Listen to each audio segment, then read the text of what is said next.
Buenos días. Bueno, Buenos días, profesor. ¿Le puedo hacer una consulta? sí.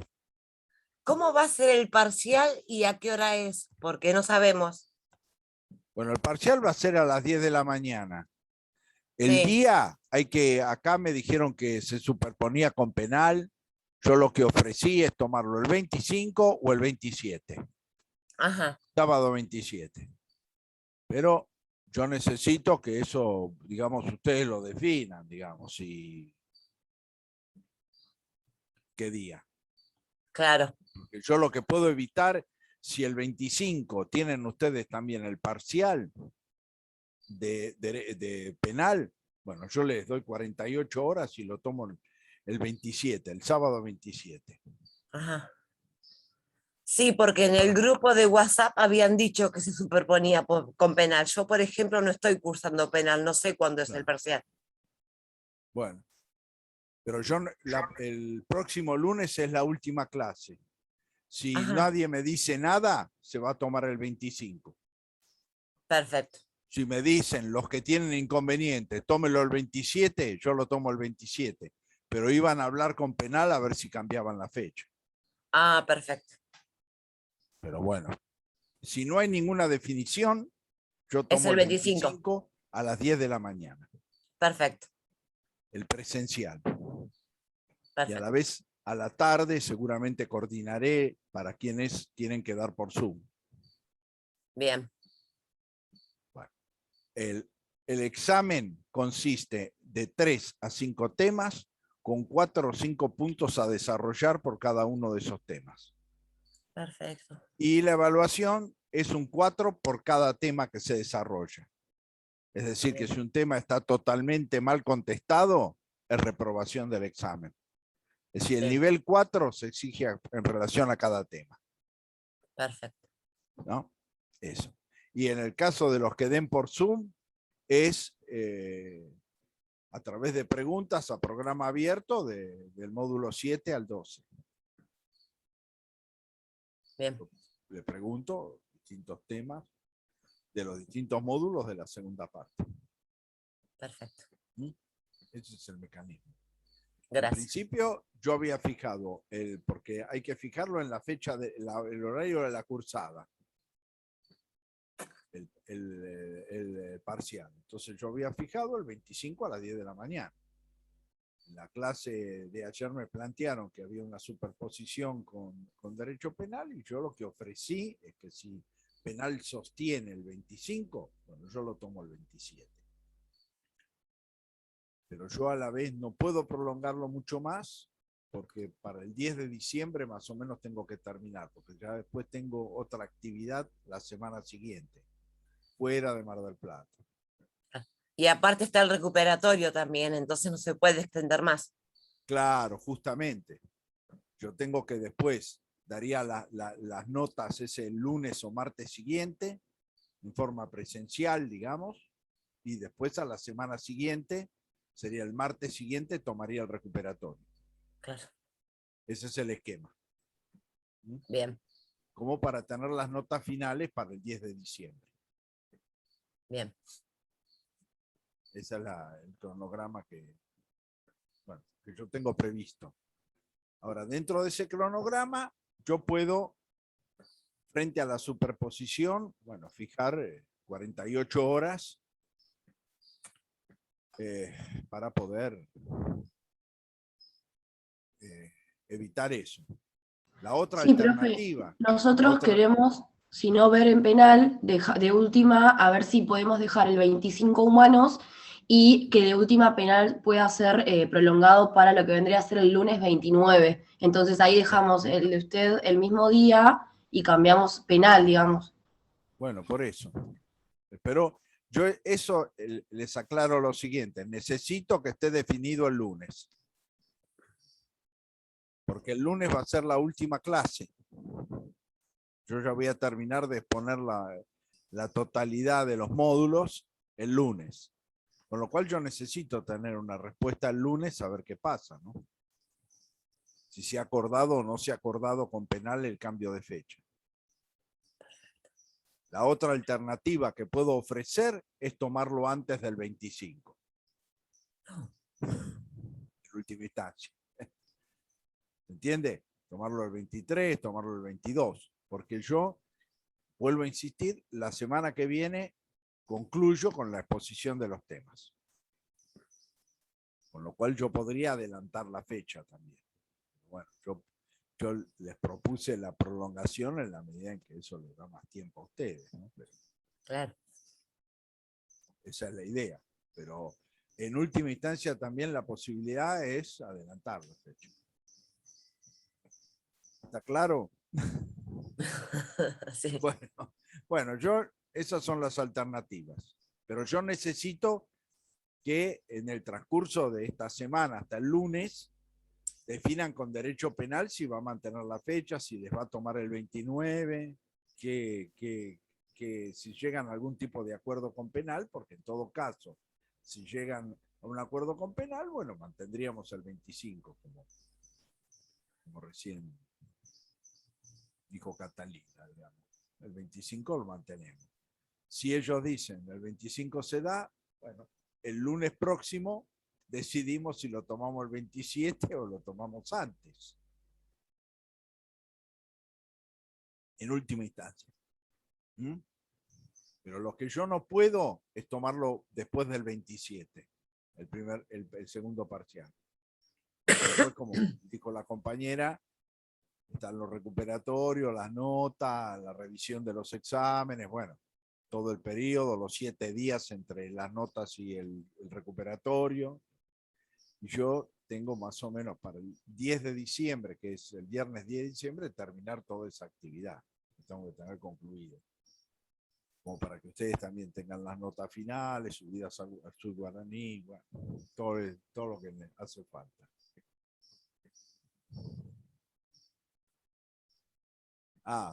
Recién tienen el lunes a la tarde. Bueno, mi mail es blasicbarberis, Blasic, digamos como es mi apellido, WLASIC, barberis, las 2 veces con B larga,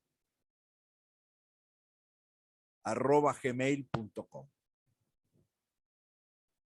Buenísimo, profe. Nosotros vamos a intentar igual, que creo que hoy o mañana tenemos con Arévalo para presentarle la inquietud al profe y que lo vaya hablando con el titular. Pero de todas formas, como dice la compañera, recién con el titular tenemos el lunes a la tarde plenaria.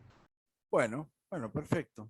En todo caso, si ustedes no tienen una definición para el lunes a la mañana, lo resolvemos, digamos, me lo transmiten por mail a la tarde o cuando tengan una respuesta. Pero tengan ustedes en cuenta que las alternativas serían estas: o tomar el mismo 25 a las 10 de la mañana, tomar el sábado 27 a las 10 de la mañana o eventualmente anticipar la fecha y tomar el examen antes del 25, digamos, ¿no?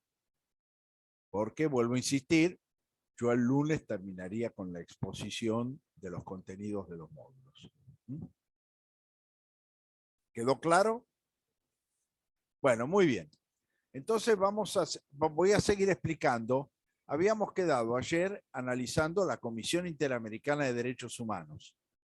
Vimos que la Comisión Interamericana de Derechos Humanos es, a partir de la reforma de la Carta Orgánica de la OEA en 1965 en Buenos Aires, un órgano permanente de la OEA cuya función principal es la promoción y la protección de los derechos humanos. Vimos a su vez que esa función de promoción y protección de los derechos humanos se realiza tanto en relación con todos los estados miembros de la OEA, es decir, que forman parte de la organización, y ese rol de protección de los derechos humanos se lleva adelante siguiendo los dispositivos de la Declaración Americana de Derechos Humanos.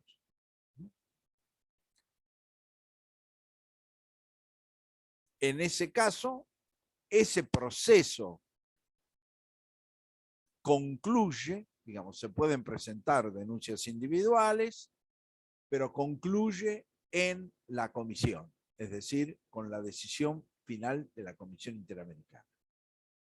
El segundo nivel de protección de derechos humanos por la Comisión Interamericana se da en relación a los estados parte de la Convención Americana de Derechos Humanos, es decir, los estados que han firmado y han ratificado la Convención Americana de Derechos Humanos. La han ratificado. Y son parte, se han responsabilizado jurídicamente frente a la Convención. En ese caso, la Convención además crea la Corte Interamericana de Derechos Humanos. Con lo cual, en ese caso, hay una doble posibilidad. O que el caso fenezca en la Comisión Interamericana porque ni la Comisión ni el Estado elevó el caso a conocimiento de la Corte Interamericana, o en su caso, eleve el caso Comisión o Estado a la Corte Interamericana y siga el procedimiento ante la Corte Interamericana. Estas son las dos alternativas que se puedan dar. Dentro de esta segunda alternativa, finalmente vimos que la Comisión Interamericana dicta dos informes. Un informe provisional que está regulado en el artículo 50 de la Convención Americana de Derechos Humanos, que se notifica exclusivamente al Estado denunciado y que comienza a computar a partir de la notificación al Estado los 3 meses que la Comisión y el Estado tienen para elevar el caso a la Corte Interamericana. Si esto no sucede, y por supuesto ese informe preliminar ha determinado la responsabilidad del Estado, entonces la Comisión dicta un informe final que está regulado en el artículo 51 de la Convención Americana de Derechos Humanos y como consecuencia de ello tiene la facultad o atribución de publicar esto en su informe anual. Si ustedes entran por la página web de la Comisión Interamericana, ahí van a advertir los informes anuales, van a tener acceso a los informes anuales y hay una parte importante de ese informe anual que habla de los llamados casos individuales y cómo han sido resueltos, es decir, cuál es el informe final. Por otro lado, vimos que aun cuando el caso fenezca en la Comisión Interamericana, la Comisión Interamericana ha desplegado distintas medidas destinadas a lograr que sus recomendaciones sean seguidas por el Estado, ya sea a través del seguimiento posterior del caso para determinar qué recomendaciones se efectuaron o no se efectuaron, como también acciones políticas más directas destinadas a que el cumplimiento de sus recomendaciones se haga efectivo. Ya que, conforme lo ha dicho la Corte Interamericana, si bien las recomendaciones no son sentencias judiciales y por lo tanto no generan una responsabilidad de carácter compulsivo por parte del Estado, también ha dicho que en la medida en que los estados han reconocido su competencia, tienen la obligación de darle cumplimiento. Es decir, que es una especie de estatus jurídico intermedio, para decirlo de alguna manera. Es decir, no son sentencias judiciales, pero tampoco el Estado las puede ignorar y tomarlas como diríamos, meras recomendaciones de un buen amigo para después decidir si hace o no hace. Es decir, tiene también una obligación frente a la institución de dar cumplimiento. Y por supuesto que uno de los mecanismos que la Comisión tiene para visibilizar en última instancia es el incumplimiento por parte del Estado, es ese seguimiento y hacer públicos los resultados o las consecuencias de ese seguimiento, como para que ese Estado quede frente a la comunidad interamericana, digamos, en falta o incumpliendo las decisiones de la Comisión Interamericana. Por otro lado, vimos que esa Comisión Interamericana, como ejerce ese doble sistema de protección de derechos humanos con relación a los países miembros y a los países parte de la Convención y miembros de la OEA, son todos los estados de la OEA, miembros de la OEA, los que proponen candidatos y los que eligen a los integrantes de la Comisión Interamericana, que son en total 7, que duran 4 años en su mandato, y que pueden ser reelegidos por un periodo.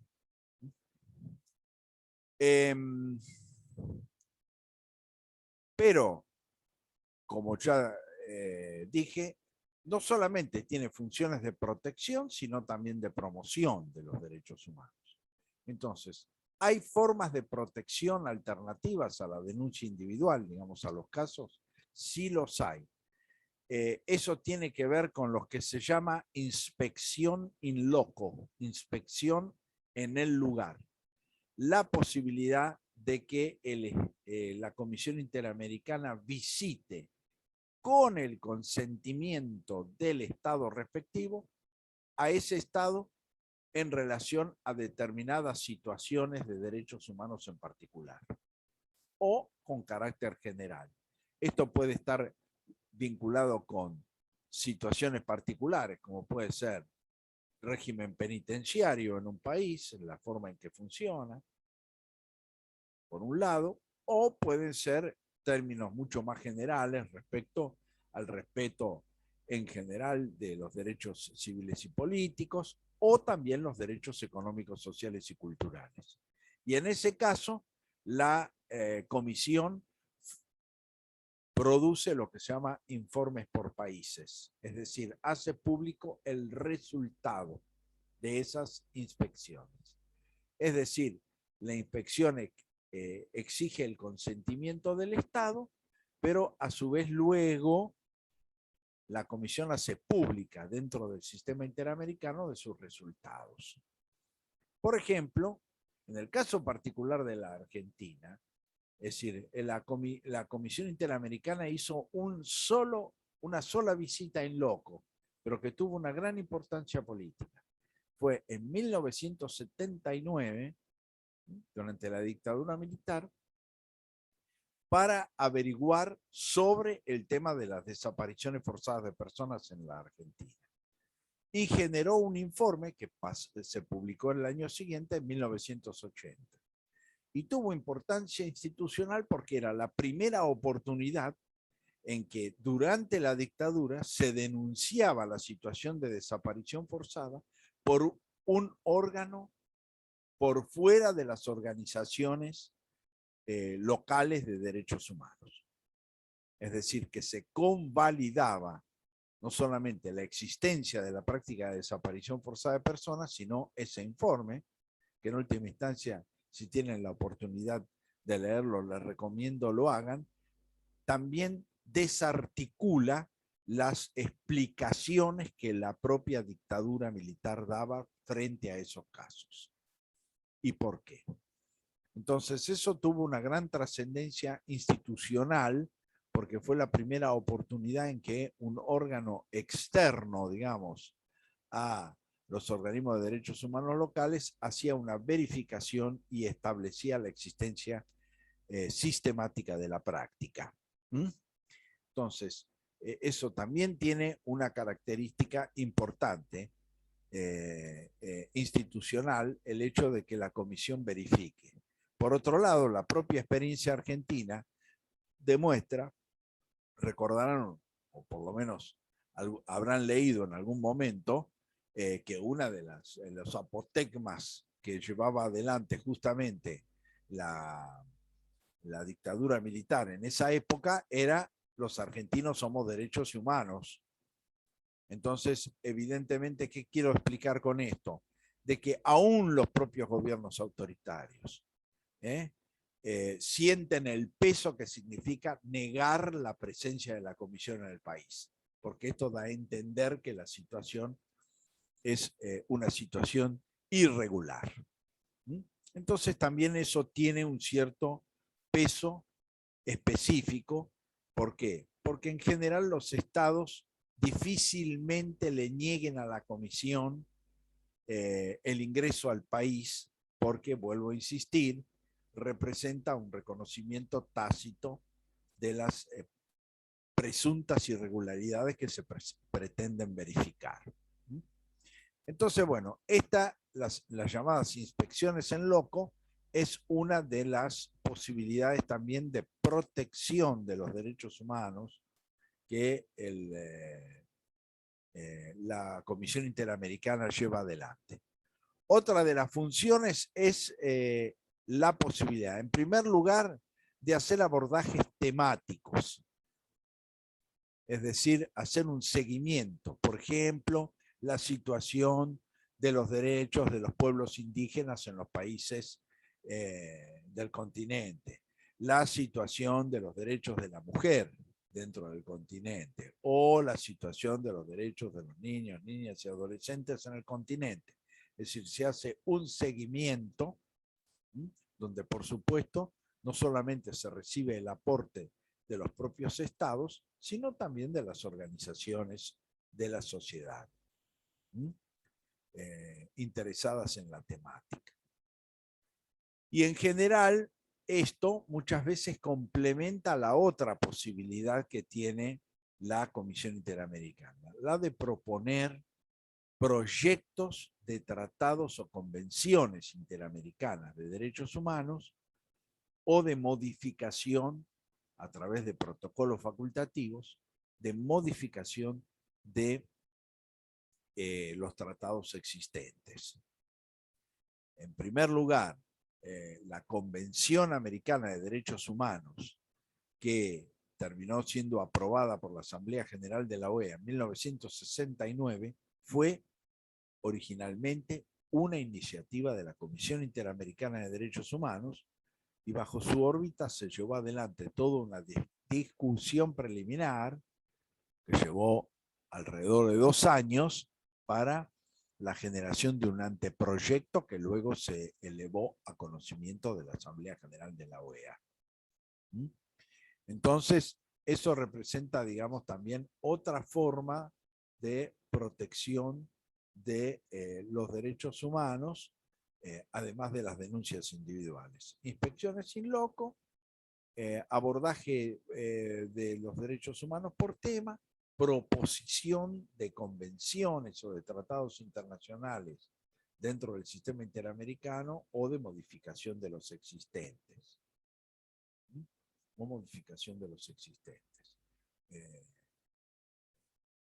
Otras medidas que son vinculadas más con la promoción también de los derechos humanos tiene que ver con el asesoramiento que la Comisión Interamericana ofrece a los estados a fin de adecuar su legislación interna a los términos del Sistema Interamericano de Protección de los Derechos Humanos.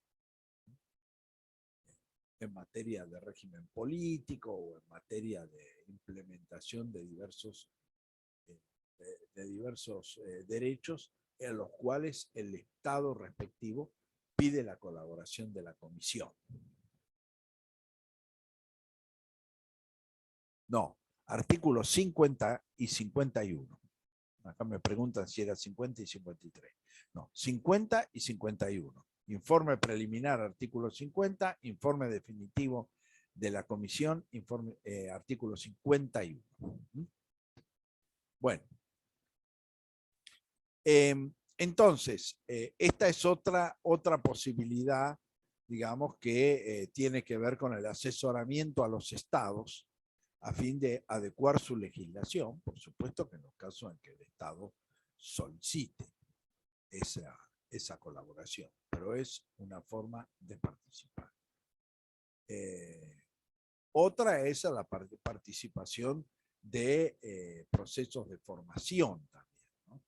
Que es otra la forma de promoción de los derechos humanos. Es formación a través, por un lado, del Instituto Interamericano de Derechos Humanos, que es un instituto que tiene sede en San José, Costa Rica, y que justamente hace un curso anual de capacitación. donde participan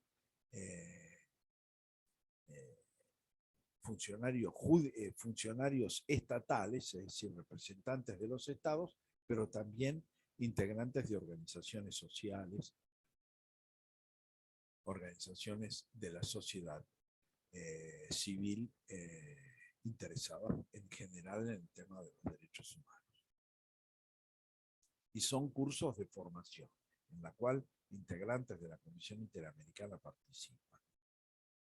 Otra alternativa también que tiene y que se ha llevado adelante en estos años más recientes es un trabajo coordinado entre la Comisión Interamericana y la Corte Interamericana de Derechos Humanos. Es decir, reuniones periódicas entre la Comisión Interamericana y la Corte Interamericana, bueno, a los fines de ir perfeccionando, digamos, el sistema de protección de los derechos humanos, donde, digamos, ambos organismos, de los cuales ambos organismos son parte. Entonces ahí tenemos otra alternativa de intervención. Otra cuestión que se ha desarrollado en los últimos años también en la Comisión Interamericana, estamos hablando sobre todo últimos 10 años, es la generación de relatorías temáticas. Es decir, libertad de expresión es una de las clásicas, más recientemente derechos económicos, sociales y culturales, por ejemplo, más recientemente el tema de memoria, verdad y justicia, por ejemplo, es decir, relatorías especiales, algunas de las cuales tienen responsables particulares, es decir, elegidos por concurso por la propia comisión, y otras a cargo de la propia comisión o de integrantes de la Comisión Interamericana, de miembros de la Comisión Interamericana. Y eso también da un impulso particular a determinados derechos.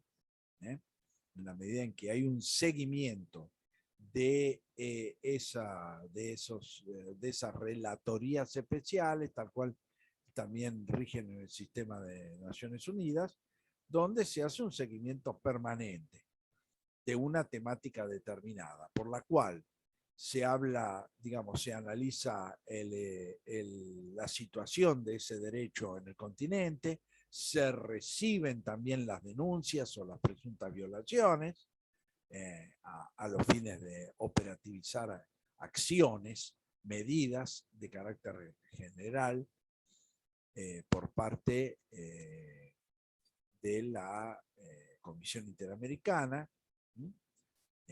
Y bueno, son decisiones en las cuales la Comisión entiende debe prestarse especial atención de acuerdo a las circunstancias en general que se viven continentalmente respecto a los mismos.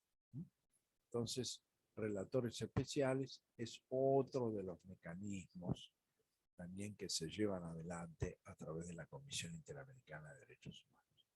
Es decir, que es un órgano que, por supuesto, es, digamos, más conocido por el tratamiento de los casos individuales, el desarrollo de los casos individuales, pero que tiene todo un conjunto de medidas y de acciones destinadas a la promoción y a la protección de los derechos humanos. Con lo cual la Comisión Interamericana es, vuelvo a insistir, un órgano que, si bien surge de un modo informal, es decir, a través de la decisión de un encuentro interamericano de embajadores, es decir, o ministros y ministros de Relaciones Exteriores, es decir, que ni siquiera era un encuentro de presidentes de los países integrantes de la OEA. En poco tiempo fue consolidando su lugar institucional hasta incorporarse como órgano permanente de la OEA en 1965 y luego a partir de ahí consolidando su rol hasta 1969, Convención Americana de Derechos Humanos, en la cual esa convención regula en forma expresa su competencia en relación a todo Estado miembro de la organización y también en relación a todo Estado parte de la Convención Americana. Con lo cual, eso, digamos, ha terminado de consolidar el rol de la Comisión Interamericana en el sistema interamericano de protección. Dentro de ese contexto, a la vez, hay que afirmar de que la Comisión Interamericana de Derechos Humanos es hasta ahora el único organismo de los dos habilitados, Estado y Comisión, que ha presentado denuncias ante la Corte Interamericana. No hay, desde 1979, que es el momento que ahora después voy a explicar, que se constituye definitivamente la Corte Interamericana, nunca llegó un caso a conocimiento de la Corte por decisión del Estado denunciado. Siempre ha sido por voluntad de la Comisión Interamericana. Por supuesto que hubo un interreño en la cual la función contenciosa de la Corte no fue operativa. Es decir, la primera denuncia de la Comisión Interamericana se va a presentar en 1985 y va a ser resuelta por la Corte en 1986. El famoso caso Velázquez Rodríguez, que es un caso, digamos, que es permanentemente citado, porque es el primero que va a fijar las pautas básicas sobre determinadas temáticas, como la que vimos de agotamiento de los recursos. Es ahí en Velázquez Rodríguez que la Corte va a decir expresamente que tiene que ser un recurso que sea efectivo y adecuado, que van a ser el amparo y el habeas corpus las vías prioritarias, que no se debe agotar la totalidad de los recursos disponibles, sino aquellos que sean adecuados y efectivos exclusivamente. Bueno, eso va a comenzar a perfilarse y profundizarse en decisiones futuras. Pero la evolución posterior es que cada vez con mayor asiduidad, se presentan denuncias por la Comisión ante la Corte Interamericana de Derechos Humanos. Es decir, lo que en principio era una decisión más discrecional de parte de la Comisión de elevar los casos a conocimiento de la Corte, se transformó en esta última década o un poco más en una actitud casi permanente de que cuando el Estado incumple con las recomendaciones en una parte importante de casos, el tema es elevado a conocimiento de la Corte Interamericana de Derechos Humanos, con lo cual la labor de la Corte se ha ido también ampliando. Si entran a la página web de la Corte Interamericana de Derechos Humanos y van a casos contenciosos, ahí van a advertir cómo se ha producido una evolución del proceso de juzgamiento por parte de la Corte Interamericana de los casos individuales que han pasado previamente por la Comisión Interamericana de Derechos Humanos. Con lo cual,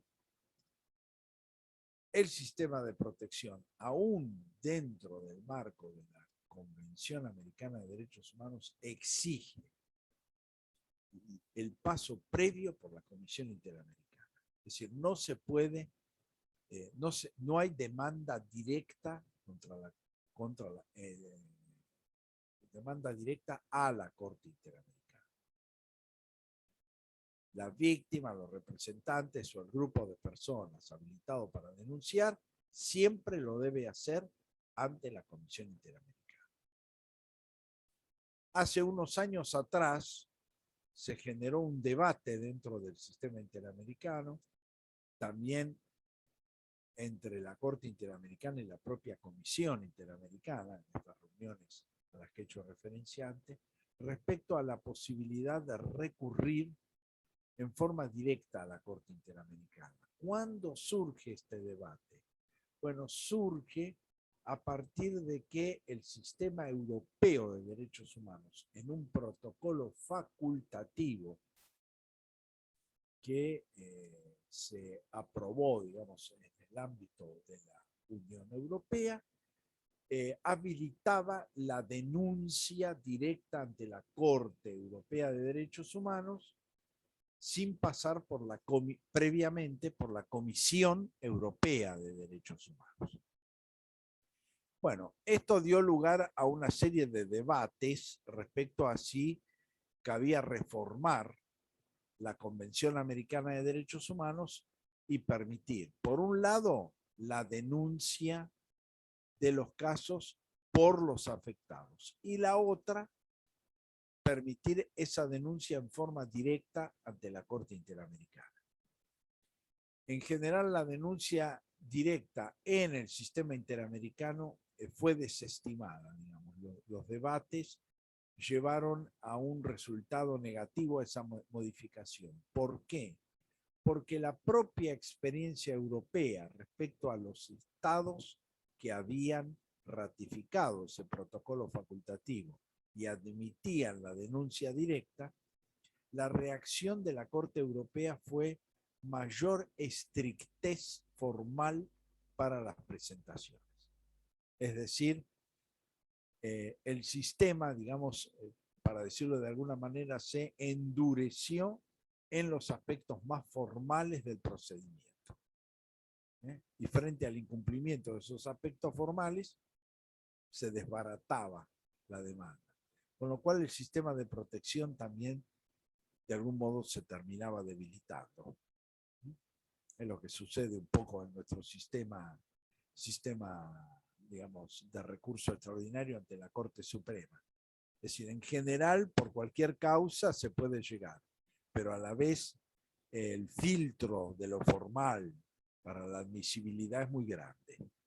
Es decir, una proporción altísima de recursos extraordinarios terminan feneciendo por razones formales en la Corte. Y eso en definitiva termina siendo, digamos, un contrapeso. Entonces, ahí se advierte, digamos, claramente esta situación, ¿no? De que en realidad, por un lado, la Corte podía llegar a generar una reacción negativa respecto a los requisitos formales, otra también que tenía que ver con y que estaba asociada, es decir, en la medida en que el sistema quedaba habilitado a la denuncia directa, también estábamos con la dificultad de que se iba a producir como como un embudo, digamos, porque la cantidad de casos iba a aumentar y la capacidad de la Corte de resolverlo no iba a estar acorde con esa mayor demanda. Entonces, es lo que pasa en el sistema local. Primero es lo formal y después cuando se va a lo sustancial, y quién sabe, la Corte Suprema se toma 5 años para resolver. Entonces esto terminaba generando también un grado de inoperancia muy alto. Entonces se decidió mantener el sistema tal cual existe. Después vamos a ver que algunos requisitos formales, algunas cuestiones formales han sido modificadas por la Corte, generando un ámbito de mayor participación también por parte de las víctimas en el proceso contencioso. Bueno, vamos a ver hoy en la parte final una pequeña introducción, en principio, a la Corte Interamericana de Derechos Humanos, a su constitución y a su funcionamiento con carácter general. Y ya el próximo lunes vamos a entrar específicamente a analizar las funciones consultivas y las funciones contenciosas de la Corte Interamericana de Derechos Humanos. ¿Qué dice? Bueno, como ya lo expliqué, es la Convención Americana de Derechos Humanos o Pacto de San José de Costa Rica, tal cual también se lo conoce, el que crea la Corte Interamericana de Derechos Humanos. Era un órgano que no existía hasta que se aprobó la Convención Americana. Esta es la primera característica que tiene. Es decir, que la Corte Interamericana es un órgano creado por la Convención Americana. ¿Qué dice la Convención Americana? Que la Corte está integrada por 7 miembros. Esos miembros deben cumplir con los requisitos para ser miembros del más alto tribunal del país del cual son nacionales. Es decir, reunir los requisitos para ser miembro, en nuestro caso, de la Corte Suprema de Justicia de la Nación. Y en segundo lugar, una alta versación en materia de derechos humanos, es decir, contar con antecedentes verificables en materia de derechos humanos. Esos son los 2 requisitos básicos y fundamentales para que un Estado parte de la Convención, es decir, que ha ratificado la Convención Americana, pueda proponer 1 o hasta 3 candidatos. Si propone 3, 1 debe ser de nacionalidad distinta al del país proponente. Es decir, que si Argentina propone 2 candidatos, pueden ser 2 argentinos. Propone un candidato, puede ser un argentino. Propone 3 candidatos, tiene que ser 2 argentinos y un paraguayo. Tiene que ser alguien de otra nacionalidad. Generalmente, porque esto genera, digamos, una serie de pujas después para la designación, es que los estados proponen uno. Es decir, al que les interesa ingrese. Esto es lo que sucede en la práctica en general. Ahora bien, ¿quiénes los eligen? Los eligen los estados parte de la Convención Americana. Es decir, por mayoría, voto de mayoría de los países que han ratificado la Convención Americana. ¿Por qué esta diferencia con la Comisión? Porque la Corte está creada por la Convención Americana de Derechos Humanos y por lo tanto tiene competencia en el marco de esa convención. Lo segundo es, ¿cuánto duran en la función? Duran 6 años y pueden ser reelegidos por un periodo. Es decir, que a lo sumo, un integrante de la Corte puede estar 12 años en la función, como máximo, por la posibilidad de una reelección, exclusivamente. No puede volver a ser reelecto ni dejando pasar un periodo, etc. Solo puede ser reelecto una sola vez, en forma alterna o en forma continua. Lo que ha sucedido en la práctica es que generalmente esos jueces que son reelectos en forma continua.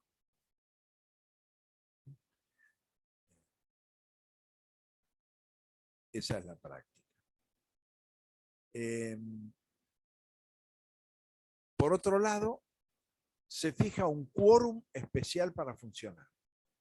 Ese quórum especial es 5 miembros.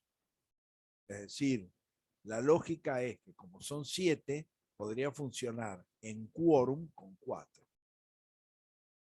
Bueno, la convención fija 5. Lo fija por 2 motivos.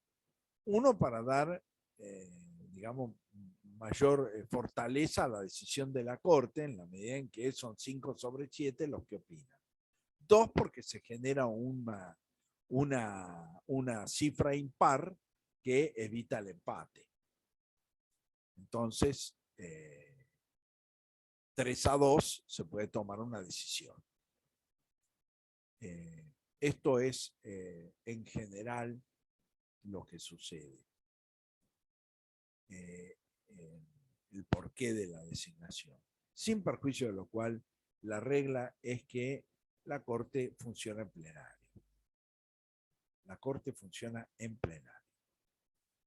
Es decir, con la totalidad de los integrantes.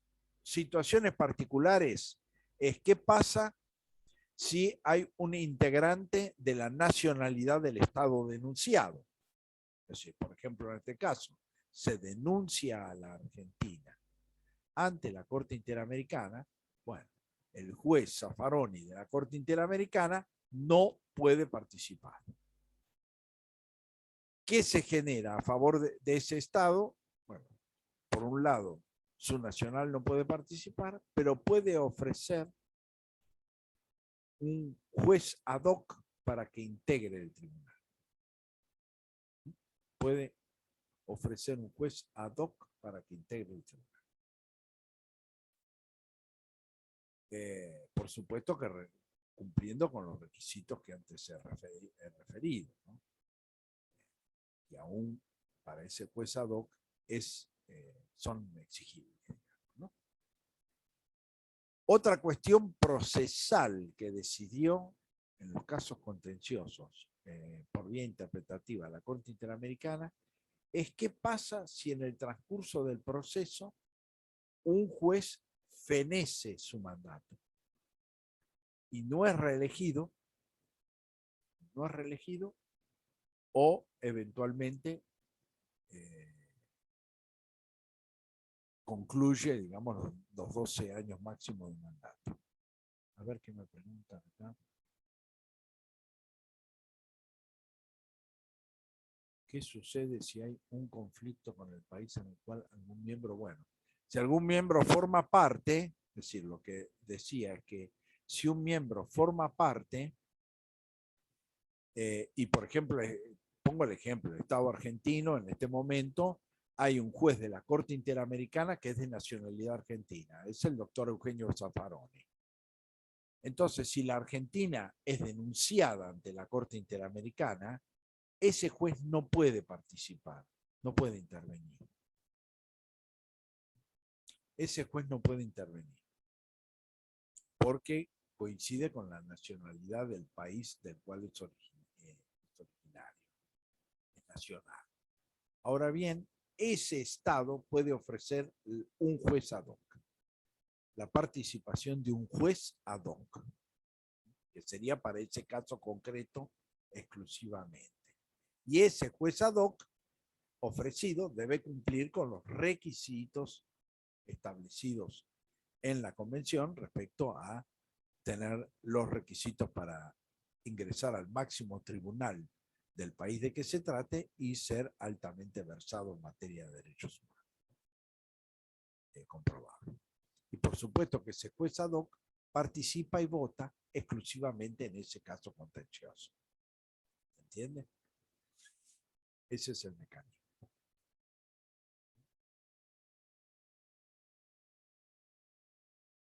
No, en general el Estado denunciado. No, es el Estado denunciado. El Estado, por eso vuelvo a insistir, el Estado puede presentar, pero el Estado siempre está como denunciado. Por eso es que el Estado en general no ha recurrido a la Corte Interamericana. Porque la responsabilidad siempre es estatal dentro del sistema interamericano de protección. Ante la Comisión y ante la Corte. La responsabilidad es estatal, es decir, se denuncia al Estado. Ese Estado denunciado, es decir, se ha tramitado una denuncia contra la Argentina ante la Comisión Interamericana. La Comisión Interamericana resuelve en un informe preliminar establecer que la Argentina violó el derecho a la libertad de expresión, el derecho a la circulación. Perfecto. Y dentro de esos 3 meses que se ha notificado al Estado esa resolución, ese Estado denunciado, Argentina, tiene la potestad de presentar esa denuncia ante la Corte. Es decir, ¿cuál es la idea? Bueno, la comisión me declaró responsable, pero yo entiendo que no lo soy y voy a ir a la Corte Interamericana para revertir esa decisión de la comisión. Esa situación en particular ha hecho que en general no se recurra. ¿Por qué? Porque la impronta interpretativa de la convención por parte de la Corte Interamericana en todos estos años que van de 1986 hasta la fecha ha sido siempre extensiva. Después yo lo voy a explicar de qué modo, pero ha sido extensiva, no restrictiva, ha sido extensiva. Con lo cual esto, digamos, hace que el Estado en general no tenga ningún interés de interponer una denuncia ante la Corte que termine convalidando su responsabilidad y eventualmente obligándolo a tomar en forma compulsiva, no solamente medidas vinculadas con el cese de la violación, sino con las reparaciones personales y las reparaciones de no reiteración que la propia Corte fije. Con lo cual, en general, los estados nunca han recurrido por eso, ¿no? Pero siempre estamos hablando del estado denunciado. La responsabilidad es siempre estatal.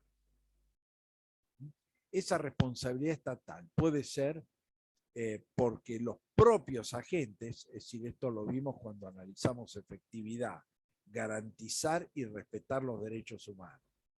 Es decir, el Estado puede violar por incumplir lo que se llaman las obligaciones negativas, es decir, que sus agentes violen la Convención Americana por sus decisiones o por sus acciones. De ahí vamos hasta policía, servicio penitenciario, legisladores, jueces, un juez que dicta una sentencia en contra de los dispositivos de la Convención, un legislador, un Congreso que dicta una ley contraria a los términos de la Convención, un servicio penitenciario que obra en contra del respeto de los derechos de la persona privada de libertad. Bueno, ahí hay violación del Estado. No es responsabilidad individual de quien violó, sino es una responsabilidad siempre del Estado. Es decir, lo que ha dicho la Corte Interamericana es que la responsabilidad individual por esas violaciones le corresponde al derecho interno estatal. Es decir, que si alguien del servicio penitenciario ha violado, digamos, los derechos de una persona privada de libertad, bueno, lo primero que cabe es que el Estado juzgue esa responsabilidad y fije, digamos, los castigos correspondientes. Pero si eventualmente no lo hace o su acción resulta ineficiente, genera impunidad, entonces es responsable ante el sistema interamericano como Estado. No, ya no se lleva la responsabilidad del sujeto que cometió la violación, sino la del Estado del cual forma parte. Por lo que se denomina tolerancia o aquiescencia en el sistema interamericano. Es decir, que el Estado toleró que un particular violara los derechos o consintió, prestó aquiescencia, consintió de que lo hiciera. ¿Entiende? Entonces, siempre es responsabilidad estatal, siempre hay una responsabilidad estatal en este régimen, ¿no?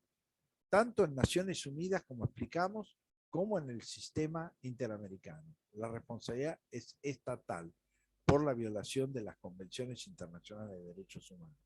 Es individual a nivel internacional cuando es comisión de delitos del derecho internacional. Es decir, genocidio, lesa humanidad, crímenes de guerra o agresión, que son los 4 delitos del derecho penal internacional.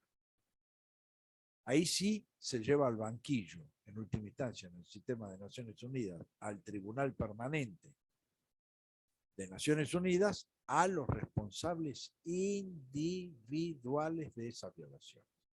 Pero en el caso de violación de las convenciones de derechos humanos, la responsabilidad es estatal. Siempre es una responsabilidad estatal. Ya lo aclaramos cuando abordamos en el módulo 4 el tema justamente de los llamados delitos del derecho internacional. Entonces, esta es una cuestión. La otra es que puede ser lo que se llama por omisión, la responsabilidad por no llevar adelante las medidas positivas necesarias, es decir, la eliminación de aquellas situaciones que impiden el acceso al derecho. Entonces ahí también hay eventualmente una responsabilidad por parte del Estado. Es decir, eso ha sido, digamos, ampliamente desarrollado también por la Corte Interamericana. No solamente es responsable por el obrar de sus propios agentes, también es responsable por el obrar de terceros y eventualmente, ya sea por no llevar adelante las medidas de control necesarias. Por ejemplo, hay un caso que fue en su momento muy importante de la Corte Interamericana contra el Brasil, donde se condenó al Brasil por el maltrato recibido por personas internadas en instituciones psiquiátricas particulares. Entonces, ¿qué dijo la Corte Interamericana? La responsabilidad es estatal. ¿Por qué? Porque el Estado debe reglamentar y controlar el funcionamiento de esas instituciones. Aunque los autores materiales son individuos particulares, es decir, no forman parte de la estructura estatal. Entonces, pero siempre hay una responsabilidad. Entonces, este amplio nivel de responsabilidad que tiene que ser por lo que se llama la responsabilidad negativa, no violar, es decir, respetar los derechos humanos, y dos, garantizar, generar las medidas positivas que faciliten el acceso a los derechos, ha hecho que en general los estados, por supuesto, no intenten ningún tipo de acción. Tendría que darse una situación de grave arbitrariedad, que hasta el momento no ha sucedido, de grave arbitrariedad que mueva a un Estado a presentarse a la Corte Interamericana. Si no, no lo va a hacer. No lo va a hacer. Es decir, justamente, digamos, cuando se hacen las competencias de simulación respecto al proceso ante la Corte Interamericana, bueno, todos quieren representar en la competencia a la víctima, a los representantes de la víctima, pero muy pocos están deseosos de ser representantes del Estado, porque siempre las posibilidades de defensa del Estado son mucho más puntuales, mucho más restringidas en general. No es que no existen, pero son siempre mucho más complejas.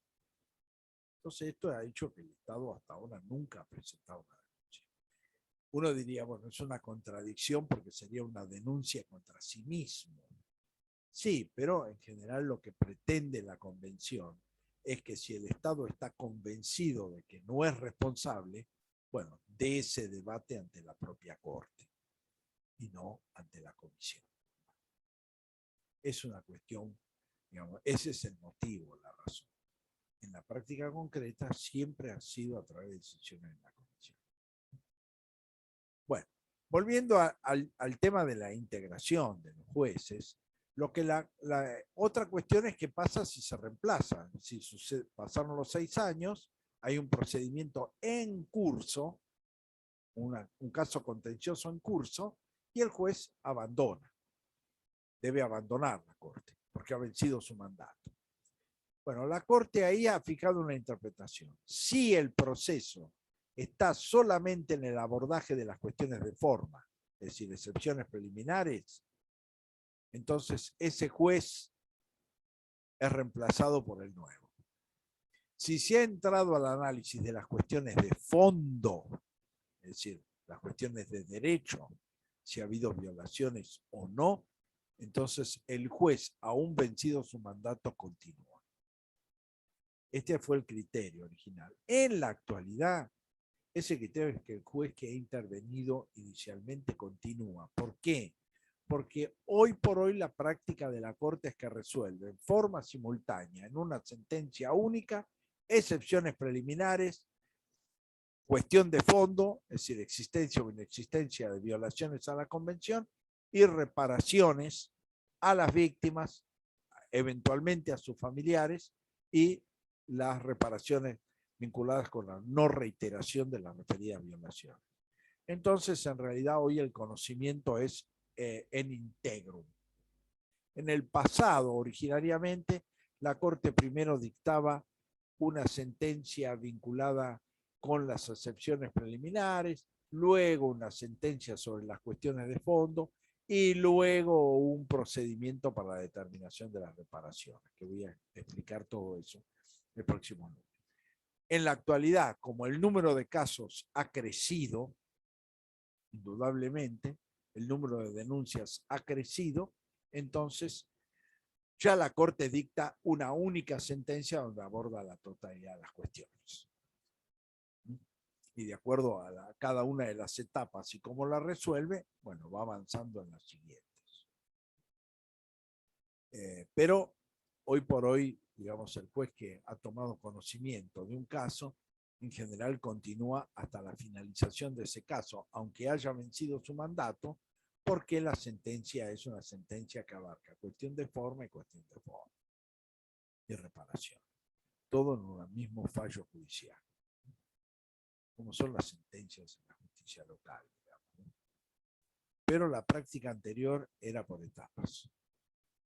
Pero justamente por la cantidad de trabajo terminó siendo abandonada como práctica por la Corte Interamericana de Derechos Humanos.